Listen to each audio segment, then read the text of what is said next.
I visited the wide plains of southern Texas recently, returning to my uncle's farm to tackle the rising problem of invasive pigs damaging his fields. These non-native animals have surged in numbers, tearing up pastures, breaking fences, and causing heavy losses in feed and repairs. Uncle Dan, who's run this land for over 20 years, showed me fresh ruts where a group had ruined his barley crop overnight, leaving bare soil and debris. This issue spans the region. Pigs from centuries past now thrive in millions, outpacing predators and adapting to all terrains. To counter this, Dan linked me with local farmhands and landowners who organize regular control efforts, turning a solo task into a group mission. We started at dawn, meeting at a sturdy shed on the farm's edge, where trucks waited with gear. I teamed up with my cousin Ben, a wiry guy in his late 30s who's tracked pigs since youth, plus others. Emma, a former surveyor with a keen eye for trails, and Noah, an ecologist from the county service monitoring population shifts. We split into pairs, each covering a streamside area where pigs forage early. My post was a raised spot 150 yards from Ben's, armed with a scoped rifle for precise ethical shots. The air was damp with mist and a hint of cedar, quiet but for faint bird calls. Within 20 minutes, brush stirred below. Pigs signal their presence clearly. Grunts and snaps carry through thickets. Using binoculars, I spotted a large male, about 200 pounds, emerging from cedars, tusks catching light as it headed for our bait pile. These animals are built tough, compact, strong-legged. Sense is sharp, but open land exposes them. I steadied my aim on the vital shoulder area and fired. The shot echoed, and the pig dropped instantly, sliding briefly before stopping. No chase needed. The goal is quick, humane removal to minimize suffering and maximize utility. Ben radioed approval, and we pressed on. This isn't about trophies. It's practical, addressing an ecological issue. Pigs cross with local species, spread diseases like swine brucellosis, and drain water sources in dry years. By mid-morning, we regrouped, and Noah shared trap data. Litters of 5 to 7 piglets twice yearly, fueling rapid growth if unchecked. We shifted to a fence line by the east field, where pigs raided bean crops nightly. As the sun rose, a female with 2 young appeared, nosing through fence gaps. I waited for a clear side shot, adjusting for slight elevation, and took her down. The young scattered, but Emma flanked one with a clean follow-up. We marked locations digitally for retrieval, noting wind and cover for future setups. At noon, we paused near a water pump, sharing drinks and snacks while reviewing results. Ben noted how pigs exploit farm resource as oak nuts, spilled feed, even scraps fueling their spread into suburbs and roads, spiking accident costs.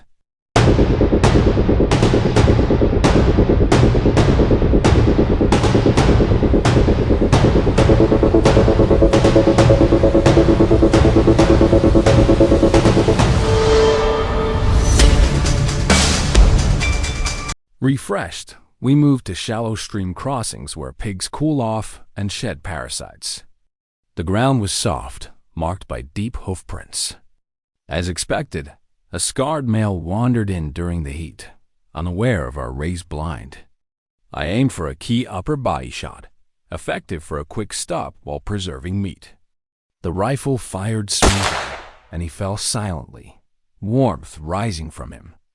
Afternoon took us to western slopes with berry patches, where visibility drops, relying on sounds and optics. Ben led along a trail with pig signs, torn earth, rubbed trees. We moved carefully, signaling quietly. A sudden rush came from cover. 2 males fighting over a mud patch, one veering toward us. Focus sharpened, aim steady, trigger smooth. I targeted the lead's core at 50 yards. It crashed in the brush. Ben handled the other with a side shot. We tracked the first to confirm, then prepped it to ease transport. This work reflects stewardship, not conquest. Dan's farm mirrors many facing this issue. Pigs evade traps and rebound fast. Local programs offer incentives, but on-the-ground effort counts most. By dusk, we tallied 8 pigs processed and stored, discussing ethics, selective targeting, full use of resources. Noah stressed logging harvests to track trends, guiding future plans. It's data-driven action, turning encounters into strategy. At night, we switch to suppressors and low-light aids as pigs go nocturnal in pressured areas. We set a collar with distress sounds to draw them into cleared paths. Ben and I joined Emma, spacing 40 yards apart, while Noah watched from a truck with lights. The first call went out at twilight, echoing steadily. Patience paid off after 25 minutes. Detection showed a group nearing, grunts growing louder.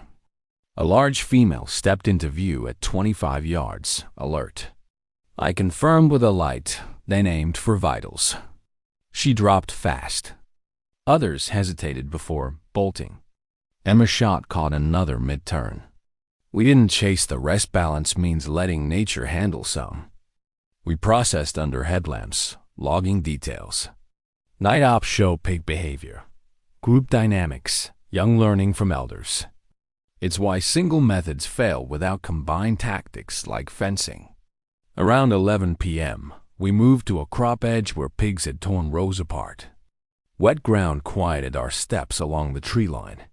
The caller used competitive sounds, drawing a 280-pound male with prominent tusks. He paused at 70 yards, side-led, and I took the vital shot. The muted report left him down cleanly.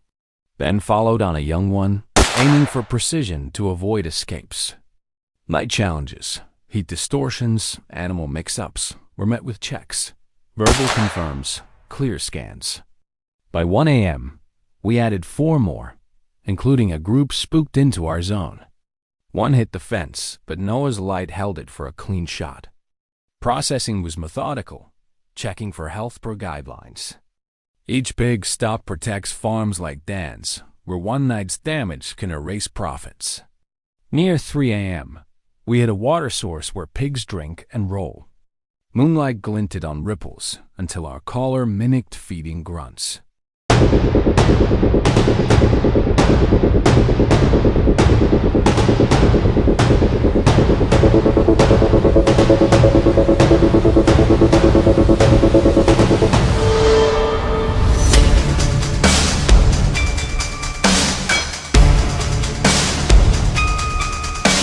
A lean male with worn ears answered, moving through grass to bait.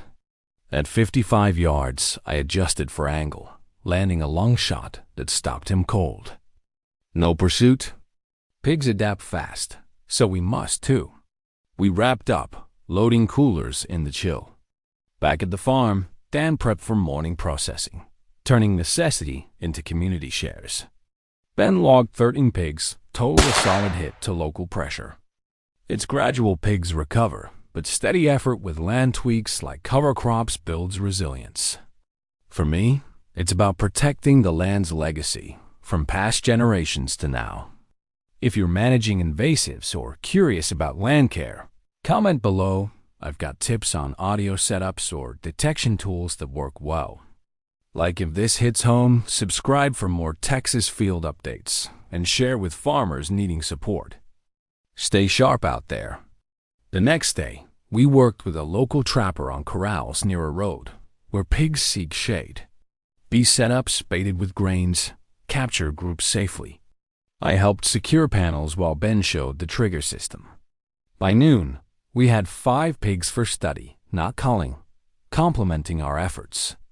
Noah's soil tests showed nutrient loss from pig damage, impacting streams, a hidden cost justifying the work.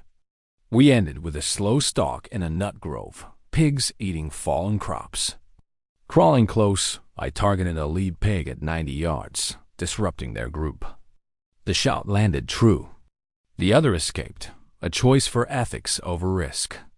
Night brought discussions on full-use meat for meals, hides for goods, ensuring nothing's wasted.